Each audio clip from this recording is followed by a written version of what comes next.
And good afternoon. Thanks for joining us on day 3 of jury deliberations in the trial of Kyle Rittenhouse. Right now we have several different crews in Kenosha following all the developments from the courthouse. I'm going to be joined now by this afternoon with Andrea Albers as well as Vince Vetrano. So Vince, let's start with you. What are you seeing outside the courthouse?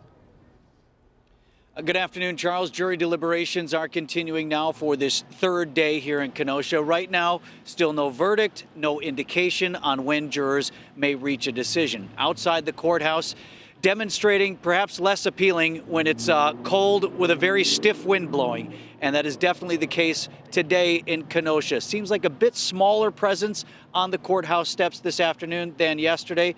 Some individual shouting matches, but nothing so far that I've witnessed out of hand. Did have that one incident yesterday. I was in court just about a half hour ago, and there was some activity this morning. The judge called everybody back into the courtroom to speak on the record about an incident reported by Kenosha police. Now, according to the judge, a crew claiming to be media followed the jury bus from the courthouse last night, and that is a big no-no. Let's get right over to Andrea Albers now with what the judge had to say about that. Andrea? Yeah, this was just a short time ago, Vince, that the judge, attorneys from both sides, and Kyle Rittenhouse were all back inside of the courtroom. Judge Bruce Schrader said he wanted to address a police report of someone following the jury bus last night. Kenosha police say they pulled that person over. That person identified themselves as someone who worked for MSNBC, and they were ultimately given a traffic citation today in court this afternoon. Just a short while ago, Judge Bruce Schrader said that MSNBC will be barred from entering the courthouse for the remainder of the Kyle Rittenhouse trial. And, I do want to make it clear here that this does not involve any local affiliates, and MSNBC has not issued any official statement in relation to this. A couple other developments this morning. We are hearing from Jacob Blake. Of course, he is the man shot by police in Kenosha in 2020, and that shooting is what eventually sparked the riots in Kenosha. Kenosha serving, of course, as the backdrop for the Kyle Rittenhouse shooting. He shot 3 men, killing 2, and that is, of course, what he is on trial for here as we enter week 3 and day 3 of jury deliberations. In an interview with TMZ, Jacob Blake said, looking back, that he wishes things had not escalated to the point where his shooting caused a riot. And when it comes to the Rittenhouse trial, he believes race is a central issue, saying if Kyle Rittenhouse was not white, he'd be, quote, gone, and people would not be calling him a hero.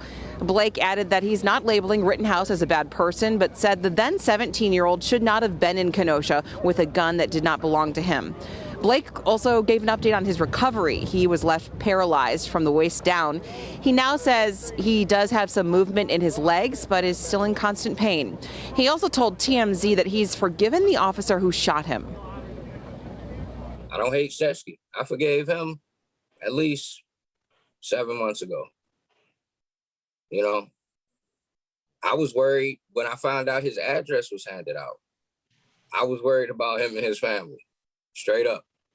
Just like I was about mine, because my address was out. Officer Rustin Shesky said he thought Blake was reaching for a knife prior to the shooting. Shesky was never criminally charged, and he's now back on the force, although the interim police chief says he is not working in the community. Blake has since filed a lawsuit against Shesky, saying the officer's use of deadly force was excessive.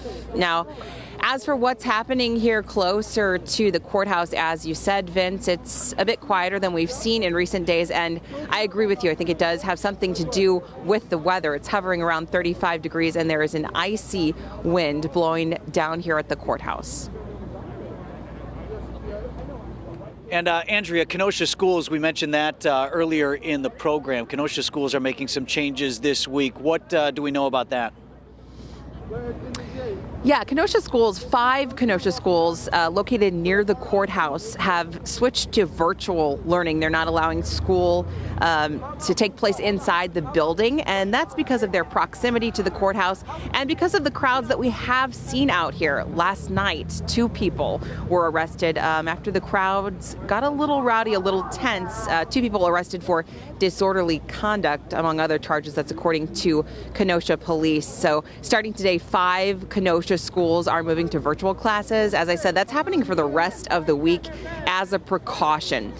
And again, that's because of the potential for growing crowds and how close the schools are to the courthouse. I do want to give you the list of those schools. It includes Frank Elementary, Rother High School, Harborside Academy, Brass Community School, and Washington Middle School. But for the moment, Vince, things are pretty quiet down here. In fact, just to my left, there's been a table set up. Free cookies are being offered and coffee. Big signs near that table that say "Cookies for Peace." Reporting live from outside of the Kenosha Courthouse, Andrea Albers, TMJ4 News. All right, Andrea, appreciate that update from just over the way. Jurors sent several written questions to the judge on Wednesday. Those questions centered around requests to re-watch videos that had been shown during the trial. And then from there, most of the day was spent arguing over video evidence. The defense actually eventually asked for a mistrial, a separate motion than what it made earlier in this trial, accusing prosecutors of giving them a lower quality video of a key moment in the case. We spoke with local attorney and legal expert Patrick CAFFERTY about the potential for a mistrial at this point. I can tell you this would be a tall order. They're really going to have to show that there is something dramatic about this that has prejudiced the defense in order to get this granted. I don't think the judge will take this up prior to the verdicts. I think the judge will let this go to the jury. And again, if there's a not guilty, it's moot. If there's a guilty, then he's going to have to address the merits of the issue. You will know that when the jury has made a decision as soon as we do. For full coverage, you can head to tmj4.com/Rittenhouse, and you can download our free TMJ4 News app, and we will send an alert straight to your phone as soon as we learn a verdict is in. In the meantime, jury